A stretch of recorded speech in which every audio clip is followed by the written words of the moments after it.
Vacation is over. It's time to beat you down again.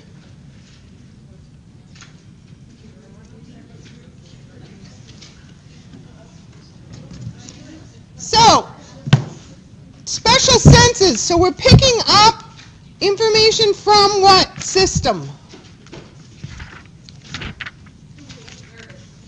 Everybody's favorite chapters on the nervous system.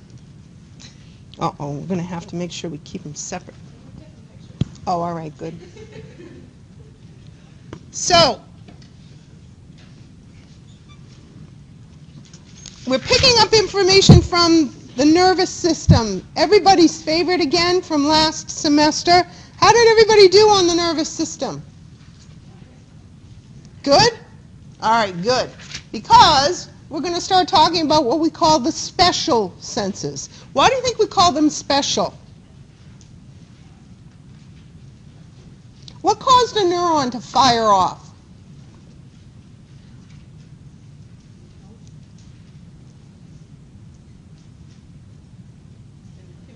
Some kind of stimulus, right? And we talked a lot about what in particular in those few chapters from the nervous system. I have coffee, so I'm good. You don't answer me? I drink. What did we talk about? What fired off those neurons in those chapters that we talked about? No, what was the stimulus? You were on the right track. Stimulus. What started the whole ball rolling? What caused depolarization? Some kind of chemical. What was the name of that chemical? See, you got to dust them off because you got to use them again. What was the name of that chemical? Acetylcholine, someone said. Ooh! Give me a general term. Neurotransmitter! See, I knew eventually it would come out. So neurotransmitters, we talked a lot about neurotransmitters. The special senses are a little bit different because what's going to fire them off are different stimuli. The first one we're going to start off with is eye and vision, only because it's the longest one. So, what is it? What's the stimulus that's going to fire off the receptors for this particular sense? Light. So light is the stimulus. It's not a chemical, it's a light wave that's going to start this whole ball rolling. And let's just recap the nervous system. We had information coming in. What do we call that? Afferent or? I'll give you a hint. It's in the title of this chapter. Sensory! Sensory information. Sensory information is going to come in.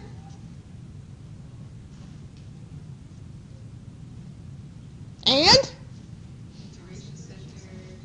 It gets processed somewhere. So we're going to send that information sensory in to the central nervous system. And just because they're here, who's going to help send that information for processing? The who nerves? The optic nerve, which is? You have 3 eyeballs? No. Cranial nerve? Number what? 2. Yes? That's going to send information to where? What part of the brain? We got to dust off quite a bit. The occipital lobe of the brain for processing. So we have information coming in from 2 eyeballs because we have binocular vision. That's what kind of organism we are. So my information's getting all messed up right now. It'll work itself out. But we have 2 eyes with photoreceptors. Those are the neurons that are going to start the ball rolling to bring in sensory information for processing in the central nervous system. So, first let's talk about accessory structures. The stuff on the outside that's going to help these receptors work the best. What's that? First of all, where are the receptors? that are going for your vision. They're inside the inner lining of your eyeball. Eyeball, inner lining. So all of this other stuff is going to help protect those sensory receptors in the back of the eyeball. We have eyebrows. What are they for? Yeah, catching stuff. You see where you're made? Stuff's constantly falling in the atmosphere. Dust. You can see it really well if you're sitting in front of a window when the light's coming through, especially if after you just vacuumed. I always get kind of grossed out and think, oh, jeez. Constantly. So that's why you're built this way. What's this?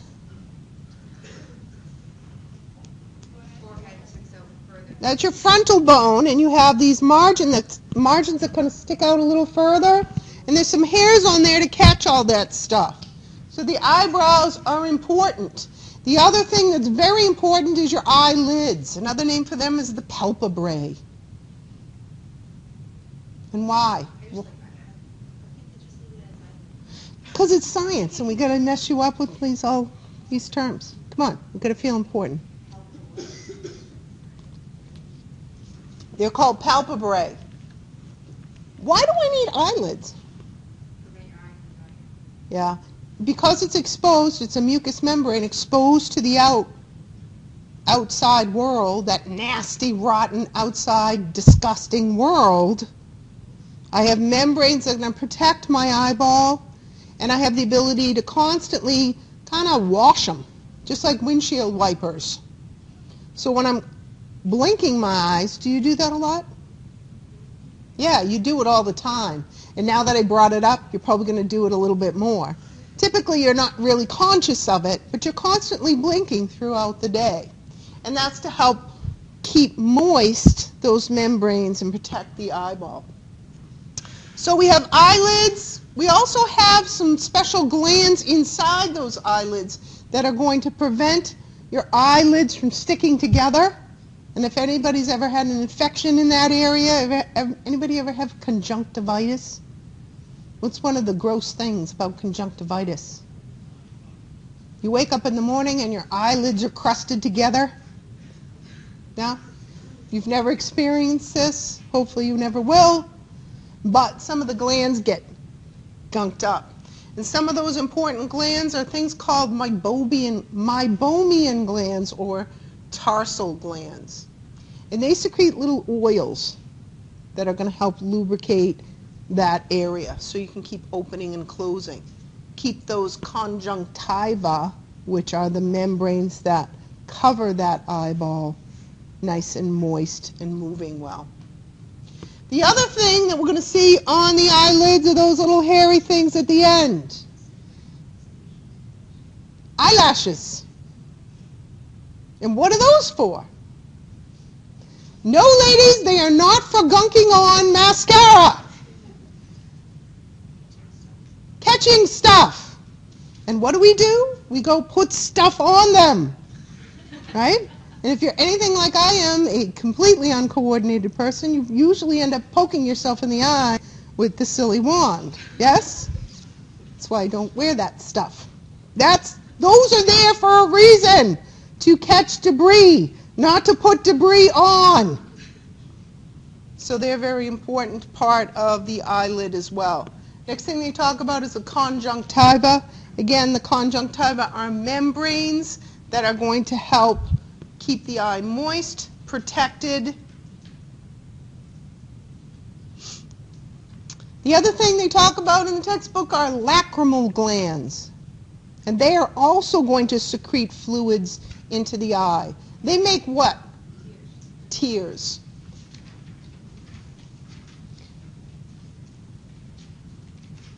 So lacrimal glands, and we find them right above the eye. Why do you think we find them above the eye? They're exocrine glands. What's an exocrine gland? Dust off the brain cells. They secrete their product into what? A tube that exits the gland. Yes?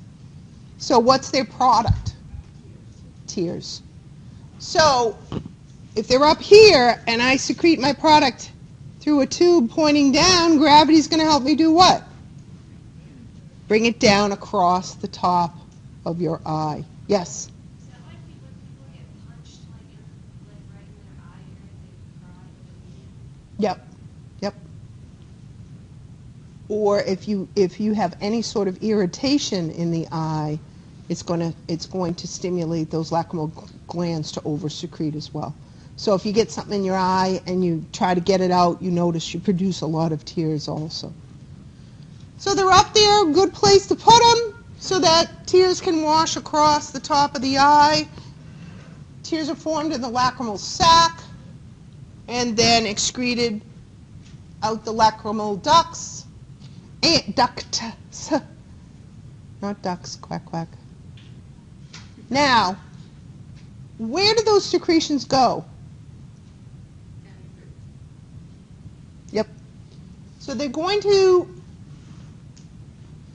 wash across the eye, and they're going to drain into a little canal. We'll see it a little bit later in one of our other diagrams a little bit better. It's called the lacrimal canaliculus in your diagram here. And then they drain down into your nose. Well, how come your nose isn't constantly running? Guess what you do all the time? You kind of do this, and then you swallow it. Yep. Now, this is the reason why if you go on a first date, you should never go to a sad movie. Because what happens when you overproduce tears? It comes running out your nose. Not attractive on a first date, right? Go to a comedy, wait for the relationship to develop before we go to the sad movie, okay? So when we start overproducing tears and we start crying, we're going to naturally drain it from our nose because we can't keep up swallowing it. I know, it sounds gross, but you do it all the time. You're going to be swallowing stuff in the respiratory system too, right? We'll get the more disgusting smoking talk again when we discuss the respiratory system, when we hit that. There's not only fluid, but important chemicals to protect the eye. So not only are we going to find fluids with electrolytes in it, very similar in composition to blood plasma almost. When we talk about blood plasma, we'll talk about that. There's water mostly and some ions. But the other things we're going to find in there is mucus. What's mucus typically for? Moistening, trapping stuff, getting rid of nasty critters. We're also going to find antibodies in your tears. And chemicals called lysozymes. What do you think a lysozyme does for a living? Kill stuff how? Blows them up. Lice. Very good. So it's an enzyme that blows things up.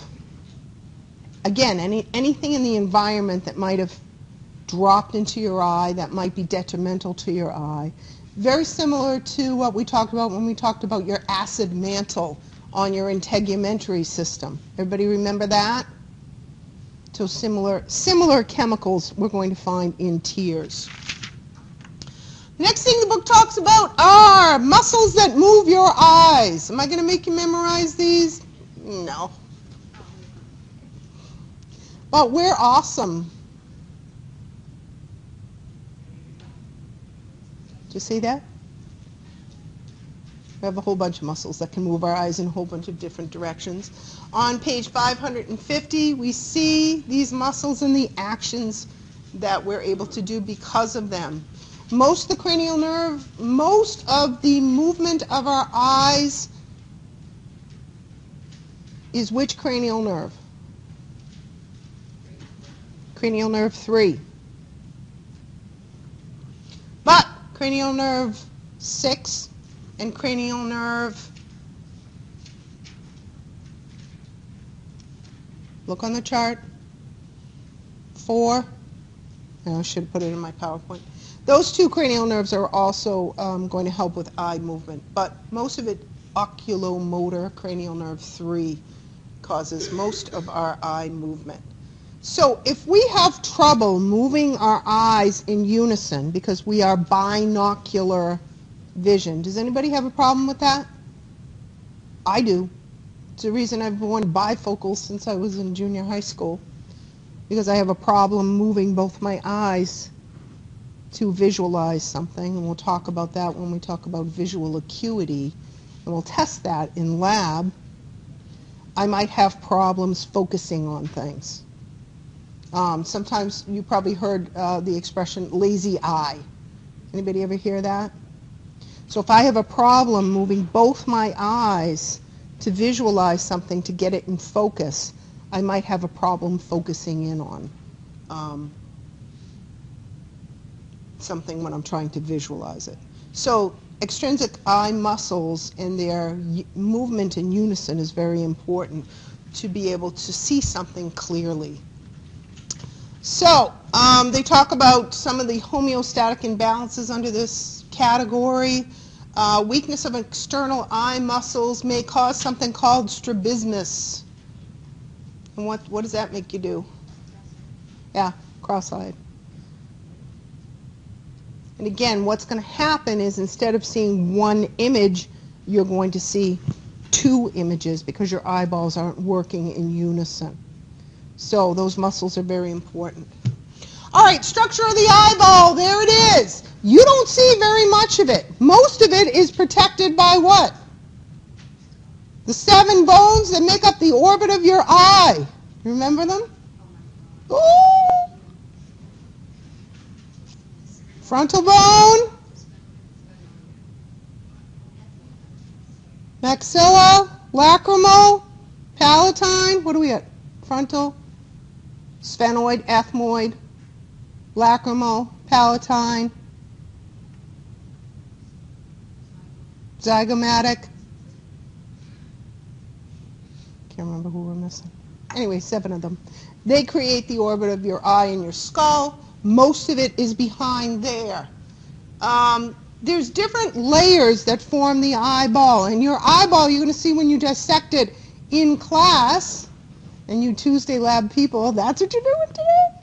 You get to dissect something right off the bat. It's kind of like a Super Bowl. It's not this flimsy, weak little thing. It's tough. And it's tough because of these 3 layers, mostly because of the outer layer. And the outer layer is called the fibrous layer, or sometimes we call layers tunics. So it's the fibrous tunic. And that's what's going to make your eyeball tough. The outer layer, the fibrous tunic, consists of 2 parts. Let me get this stupid pen going. Oops, no.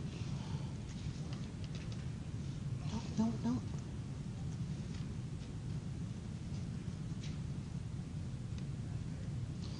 All right, my computer is being nasty. There we go.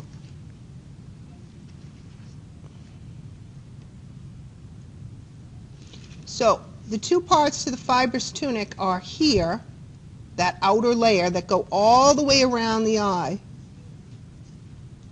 This part is the white of your eye. That's called the sclera. So when I look at my eye, I see the white of my eye, and then I see this part here. It's kind of clear. What's that called? That's called your cornea. So the cornea is clear. The cornea is clear because it's like a window. The information that needs to come in for vision has to go through the window and come right in here and all the way back here in order for you to see. Because this is where the highest concentration is of your photoreceptors. What's a photoreceptor? Who? It's a light receptor. It's fired off. It's a sensory receptor that is stimulated by light waves. Okay, so I have to get the information in there in order to see. So the fibrous tunic protected by the sclera and the cornea, or consisting of sclera and the cornea, is the outer tunic of the eye. Now, what if my window is dirty? Or anybody ever look through old-fashioned glass? Nowadays, the glass is really, really smooth and easy to see through, but if you go to an old house and you try to look out the windows, the glass is a little ripply. Can you see as clearly out that window as you can when the glass is really smooth? Okay, same thing with light coming in for information for vision. So if there's problems with your window, right? If you have ripply glass, does anybody know what that's called? It's called an astigmatism. Anybody have one of those? Yeah, that's what I have. So that's why my contacts are like big, huge things, because that's why I can't see well, not only because of the muscles in my eyes, but because I have little ripples on my cornea. That's what an astigmatism is. So when the light comes in, what's going to happen if it's not coming through nice, clear glass? Yeah, it's going to bounce. And you're not going to be able to visualize or get into focus images as easily with an astigmatism. The layer underneath that is where I'm going to find all my blood vessels. So we're moving towards the center of the eyeball when we talk about these layers. So the fibrous tunic, which consists of the sclera and the cornea, that's the outer layer. The middle layer is where all the blood vessels are. And what do you think we call that? Vascular layer, or the vascular tunic. And it's darker. So not only do we find blood vessels there, but we're also going to find it dark. Why do you think it's dark? Anybody have any idea? What is light made of? When I look at white light, what is white light? And you can tell what it is when you drive home and it's kind of raining off in the distance and you see this thing in the sky. Yeah, all those colors of the rainbow. That's what white light is. It's a combination of all those colors. So why do we see color? Yet we have receptors that are stimulated by different wavelengths of light in that white light, which we call visible light, by the way. Those are not the only wavelengths of light. We have something called ultraviolet light. Can we see that? Can anybody see that? Not humans. But who else? We're not the only ones that can see on this planet, are we? How about snakes? Can they see different, or do they have receptors that are stimulated by different wavelengths of light? Yes. Huh? You're going to go with a yes, and you would be correct. So the wavelengths that stimulate our receptors are in the realm of visible light. And the reason we see colors is because that particular wavelength of light is not absorbed by the object, but it is what? Reflected. So you have a red colored clothing on. Why am I seeing red? You're getting hit by all the colors of the rainbow. But why do I see red? A lot of those are being absorbed, but what's being bounced off back into my eyeball? Red. That's what's being bounced back off by the chairs. You have something brighter on. Somebody has yellow on. Somebody has green on. So they're actually being bounced off that object and reflected back into my eye and firing off combinations of my receptors, so that's what I see. When you go out in the summer, do you wear black? Why? It tends to be hotter. Why, do you think? Yeah, you're absorbing all those wavelengths, which tend to carry heat along with them too. So what do you wear? White. How come? They're being what? All of those colors are being reflected. That's why you see white. Does that make sense? Okay, so that's what light is. So if darker colors absorb more light, wouldn't it make sense to try and get more light to the back of my eyeball where all those sensory receptors are way back here?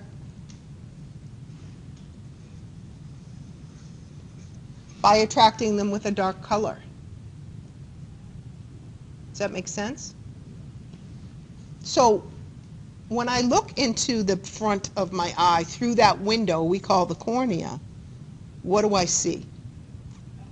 Well, I see this ring of color, and everybody's got different color rings depending on the concentration of pigment they produce because of their genetic makeup.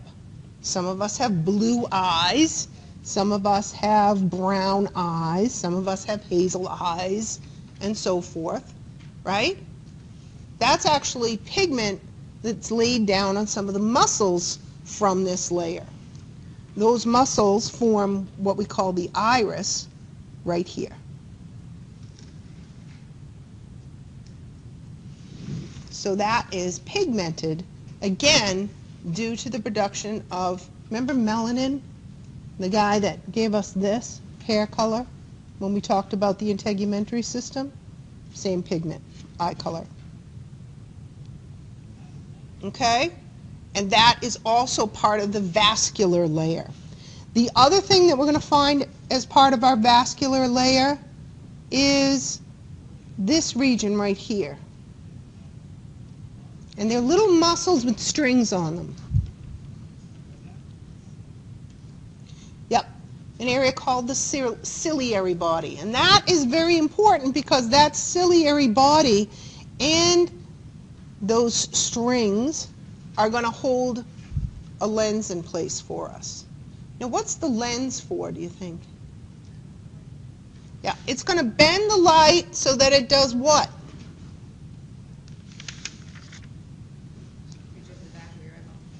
I have to get it to the retina, but I have to get it to that place in the retina.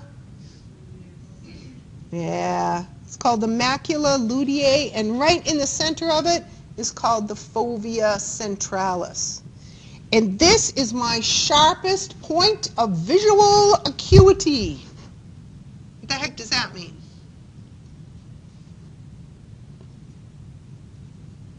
Anybody have a guess? It's what's in focus the best. So when I look out into the crowd, okay, I'm going to look out into the crowd, but your image is hitting that region. You're in the best focus. But is that all I can see? No, I can see all of you. I can see over there. I can almost see Jesse in my field of view. Can't really make him out, and this eye's all crazy. So, but I can see I have a wide field of view, but you are in my best focus. Yes?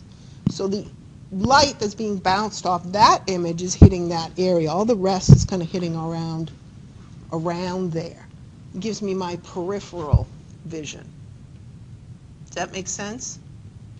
So the lens is going to help make sure that when I focus both my eyes at a specific spot, that light is going to go towards the macula luteae and fovea centralis and be in my sharpest focus. So what's that thing called where the light passes through? Is that a thing? It's a hole.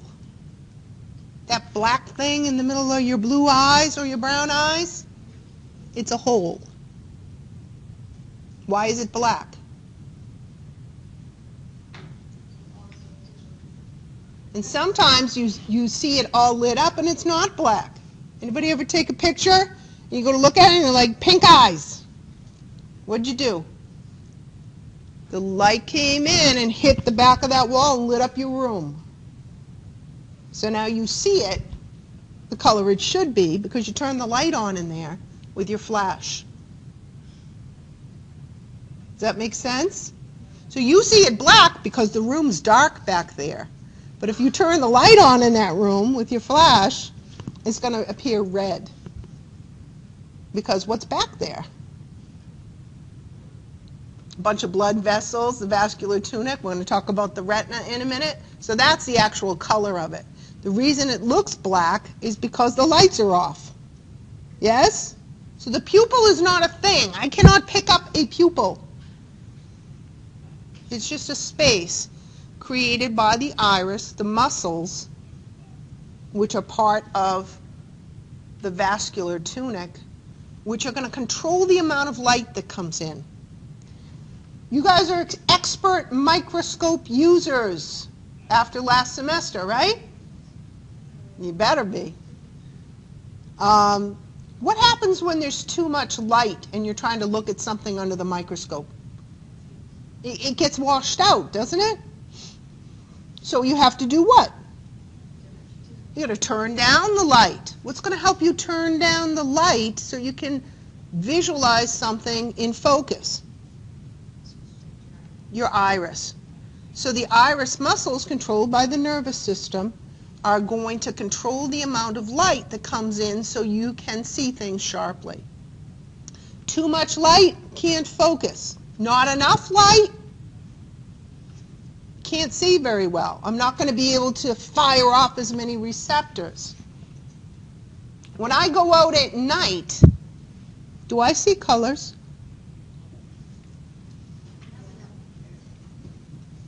Next time you go out at night, you can see stuff once your eyes adjust.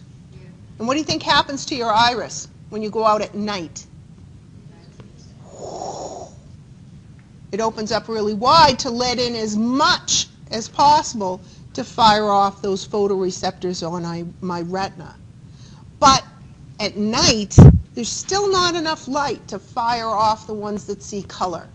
And those are called your cones. So you're going to be able to visualize things, but they're not going to be in color. They're going to be what? Black and white or shades of gray. Those are your rods.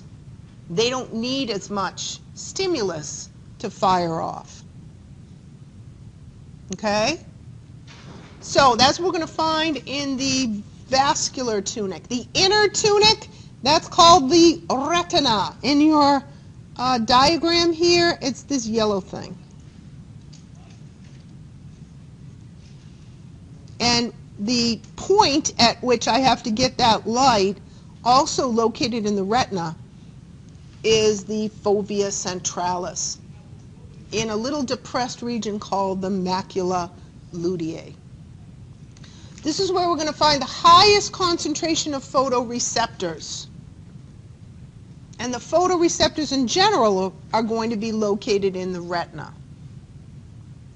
So when I have to get something in focus, I have to get that image to bounce off of that region in the back of my eye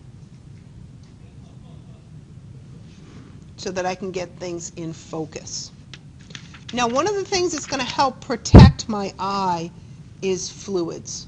Fluids in two different chambers of the eye. The front chamber has fluid in it.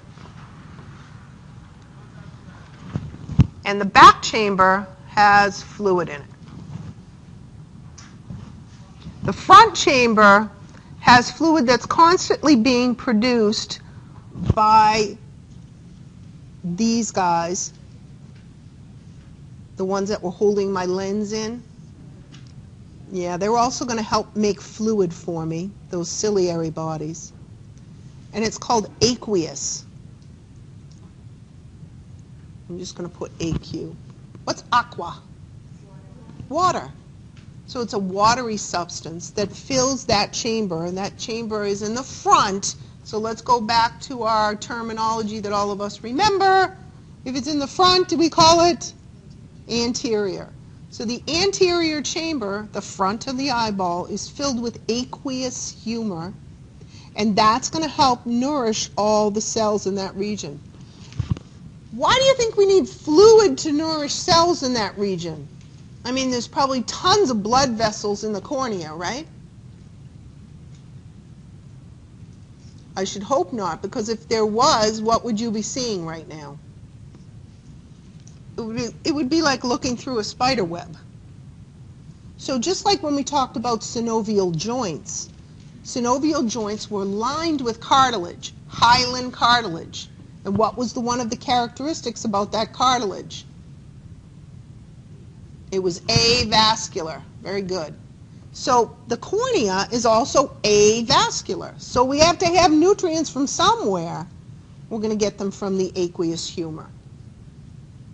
That's constantly produced and recycled or thrown back into the circulatory system so the new stuff can constantly be bathing that area. There's a little, no, this diagram doesn't have it. Maybe your lab book has it. Oh no, here it is. There's a little drain here at the bottom. It's called the scleral venous sinus. Its old name, ready for this? The Canal of Schlemm. I think Mo, Larry, and Curly made that one up. And that's where that aqueous humor is draining. Just like we had the arachnoid villi in the central nervous system getting rid of old spinal fluid for us, the Canal of Schlemm is where we're going to get rid of old aqueous humor. Now what happens if I get my Canal of Schlemm plugged up for some reason and I keep producing this fluid and I build up too much pressure in that anterior chamber? Is that going to affect how all of these guys are going to be able to bend the light in the front portion of that eye? Anybody go to the eye doctors recently? And they do that annoying little poof of, you know it's coming, and you know it doesn't hurt, but it's still annoying, isn't it? That little puff in your eye. Who hasn't gone to the eye doctors ever? Hal, you need to go to the eye doctors to take care of your eyes. That's a test for what? Glaucoma. And glaucoma is a disorder where I'm producing either not enough of that fluid or too much of that fluid, and that pressure can cause damage to these structures and affect your vision. So that's what that annoying little puff is all about. We can see, oh, I got one here. I don't know if I, 15.8. I guess I don't. Okay. Figure 15.8 on page 555. Oh, there it is. We get a little bit better a view of the scleral venous sinus, which is here, where that fluid drains. So we see it's produced down here in the ciliary body and kind of flows in this direction to constantly bathe the eye and provide it with nutrients. So the posterior chamber of the eye contains fluid also. And the posterior chamber of the eye contains something called vitreous humor. And it's not as free-flowing, liquid-like as the aqueous humor. It's kind of like runny jello. And we'll see that today when we dissect the eyeball. We'll get to squish it out. It's awesome. Kind of snotty-like. Runny jello. That you don't constantly reproduce. That can be a problem. Anybody have something called floaters? You probably all have experienced floaters at one point in your life, especially when it's really sunny out. Every once in a while something will kind of kind of like this little thing in the background go by your field of view. You probably see it more when you're looking in the microscope. Kind of looks like little worms almost. Just passing by your field of view. Everybody know what I'm talking about? Well, those are little particulates that might a little more jello-like than runny-like passing in front of that light that's trying to get in and hit your macula luteae and fovea centralis. Sometimes that can be a problem, and different substances can help dissolve those, different drugs, or you might have to have a procedure if it starts to affect your vision. But that's the vitreous humor, and that's in the posterior chamber. That's going to also help to keep the eyeball, or give the eyeball its shape, because it's going to be nice and round so that I can keep it good and clear for that light to come in and hit the retina. So we have the posterior chamber with vitreous humor. We have the anterior chamber with aqueous humor. We know what the iris is and the ciliary body. Now the lens, what is the lens? And in this is the actual eyeball. Where is my pen? There it is. The lens is here. What is that? Well, it's made of something called crystalline proteins. Yeah, it is. Anybody photographer here? Where's the lens on your camera? In the front. Light's going to pass through it, or the image that you're going to project onto the back, the film, has to pass through it. Light has to pass through your lens.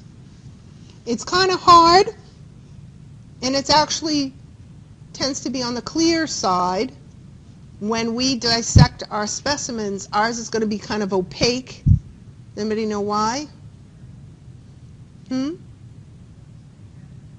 No, it's not a cataract, and that's what our lens looks like when we develop cataracts, when it starts to become more opaque than it does clear.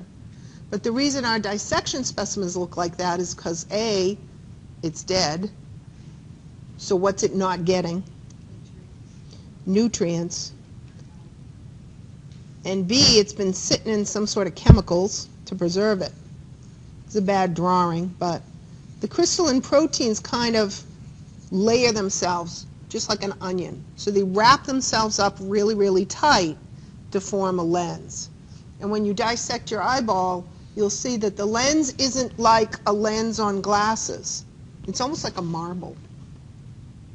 And it's going to change shape. It's more pliable, of course, in a living specimen. It's going to change shape with the help of what?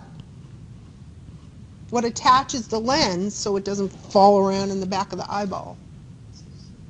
Yep, those ciliary body muscles. And let's go back to this one. And what are these things called?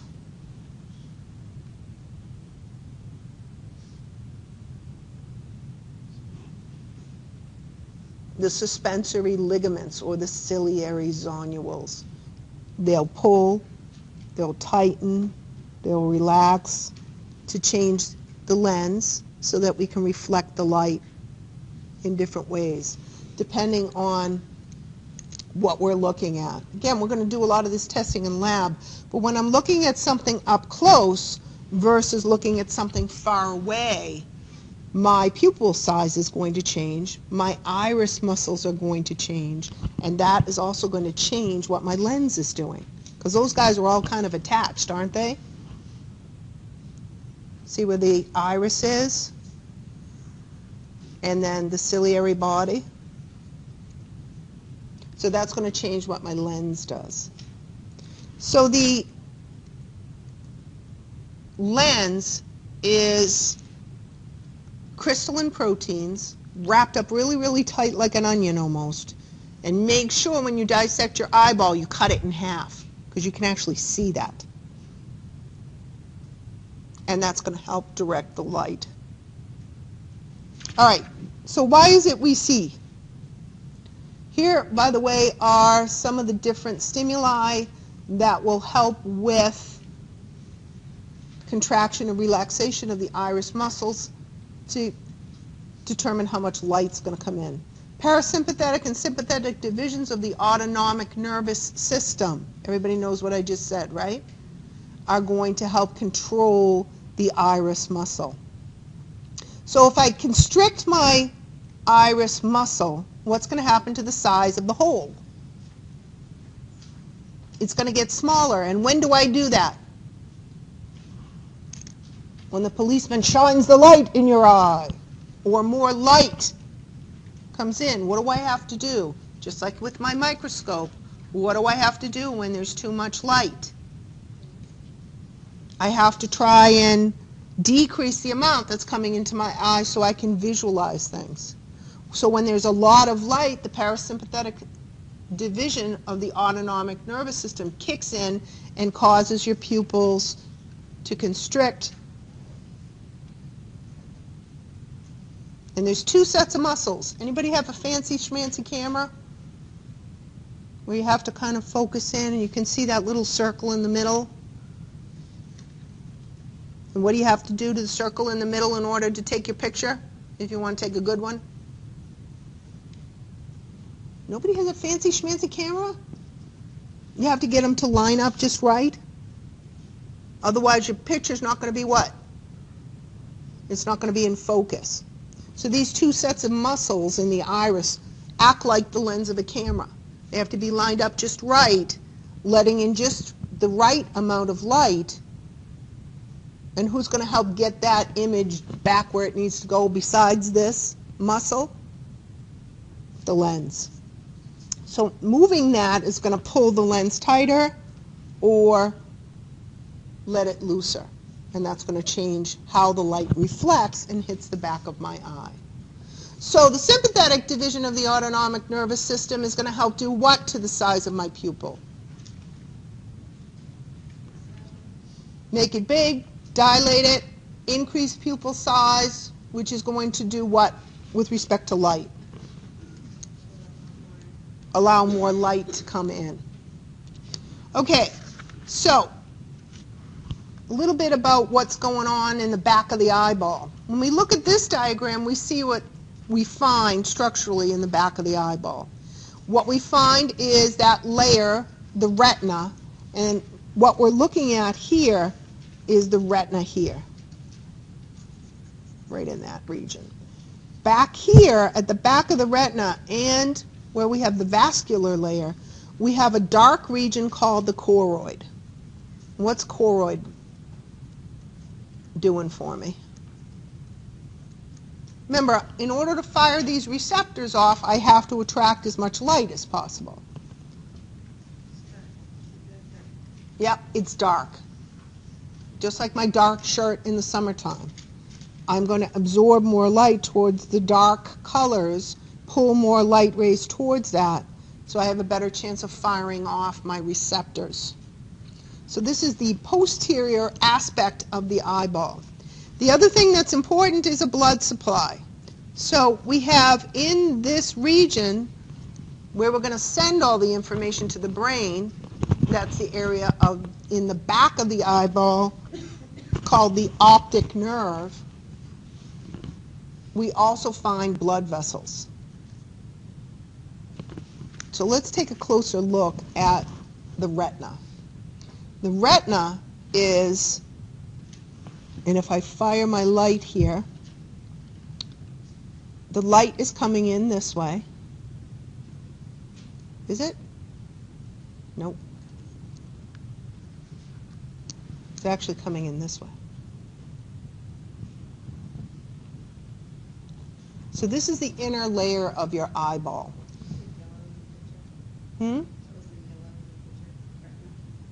Yep, it's the yellow layer. So this is the inner lining of the eyeball. So light's coming out here from the pupil, past the lens, and it's going to hit here. But the receptors for vision are here. So how does the light get from there to here? This is only a few cell layers thick, so it's not like a brick wall, right? Can you shine light through a few cell layers? You do it all the time when you look under the microscope, right?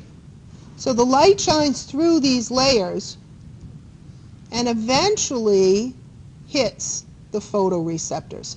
Again, what's going to help the light pass efficiently through those layers?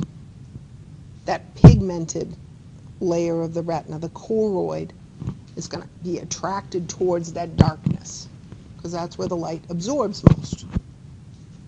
Am I making sense? Okay. So this is where I have to get the light. To these cells here, these are the photoreceptors. Once I fire these off, where does the message go?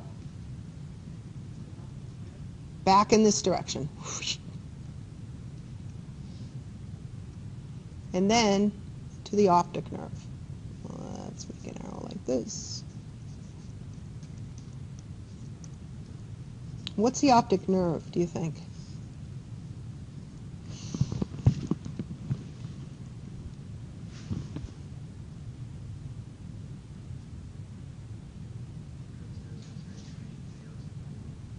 Via what? Sends information to the occipital lobe. What are those things in the optic nerve? Why are they yellow? Why are they not pretty colors like the other stuff? They're bunches of what? Axons, exactly.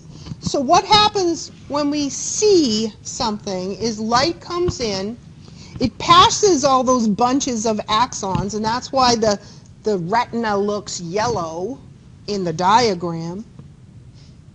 It passes by those axons.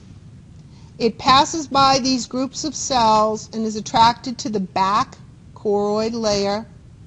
And once it reaches there, if it's in high enough intensity to fire off the photoreceptors, and again the photoreceptors are two types, rods, and that's the black and white shades of gray, and cones for all those other pretty colors. Enough of a stimulus is going to fire them off. Then they're going to send their message back in the opposite direction, first to a group of cells called the bipolar cells. Then, with the help of these cells here called the amacrine cells, they're going to send message to this layer of cells called the ganglion cells. And then the axons of those ganglion cells are what we're going to find going to send information for processing in the central nervous system. So the light comes in, passes by all those guys, hits the end guys, photoreceptors, rods and cones, and then the message gets sent back in the other direction and down the optic nerve. Oops. So the optic nerve then is what's going to carry that message to the brain for processing. So the next part of your textbook talks about the physiology of vision. Why is it I see? This, by the way, is a histology slide, and you'll look at this in lab of the layers of cells that we just looked at. So if you look at back here, there's our choroid layer, the dark layer. It looks like a black stripe. Then we see the rods and cones. Then what's in the middle? Bipolar cells. Then we see the ganglion cells and then the axons of those ganglion cells. So that's what's in your optic nerve. When you go to the eye doctors and they take that little flashlight thing, it's called an ophthalmoscope, by the way, what do? They shine the light into your eye, put the light on in the room so they can actually look at the back portion of your eyeball. What are they looking at? Well, first of all, they want to make sure that you have a proper blood supply. So a nice even blood supply, no ruptured vessels, no bleeding. The other thing they're looking at is the integrity of that macula luteae. Okay, and that's this dark area right here. The other thing they're looking at is to make sure you have a nice clear path here at an area called the optic disc. The optic disc is where all of those axons are feeding down your what? Your optic nerve. Now, how come it's not reddish and pinkish like the rest of the retina? It's kind of white, isn't it? One of the things I'm not going to find in this area are photoreceptors. This is what we call your blind spot. Anybody ever hear that expression? You have a blind spot. Your brain compensates for it. But in your field of view, and because you have binocular vision, it's even easier to compensate for it. But in your field of view, there's an area somewhere where you're not going to see anything. You're going to test that also in lab. So whatever is in that area, your blind spot, that image is reflecting on this area called the optic disc. And since there's no receptors there for vision, you're not going to see anything from that particular region in your field of view. Does that make sense? Yes? Yep.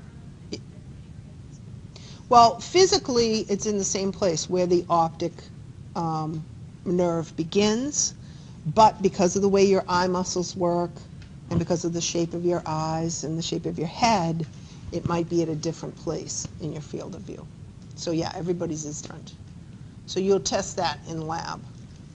But everyone has a blind spot. Again, your brain compensates for that, so you don't realize that you have it. So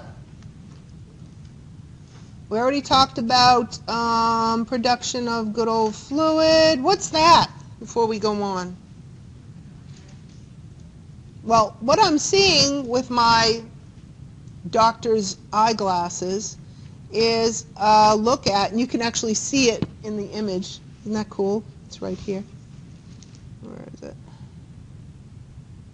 So that's the light the doctor's shining in there. It's reflecting back in the image. But why is it cloudy? The lens is cloudy. And there's many different reasons why that can happen. Usually it's chemical in nature. Could be hormones. Could be you're getting old. So what happens to the lens? It starts to get cloudy. What's going to happen to your vision? It's like looking through a dirty window. So what can we do to alleviate that if it gets too bad? Rip out those lenses and give you new ones. It's easy, right? We can do that. When you dissect your eyeball, think of that, because imagine having to put it back together again after you're doing what you're doing. Yeah, and to be able to, and how are you going to go in and get that out? Who do you have to get by? You have to make a little incision in your cornea, or the side where your cornea meets the sclera, flip that over and go in and pluck it out. And then go in and put a new one in. Okay? Before you go, take your clickers out.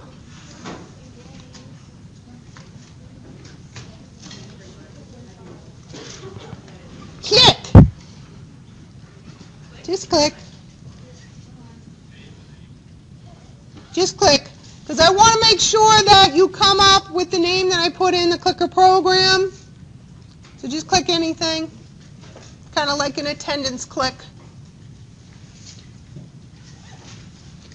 Those of you who didn't bring your clickers, smack yourself in the head. And don't forget to bring them. I want them in every class. So we will pick up with the physiology, that part of the book on page 556 in class on Thursday. Only 27 people clicked?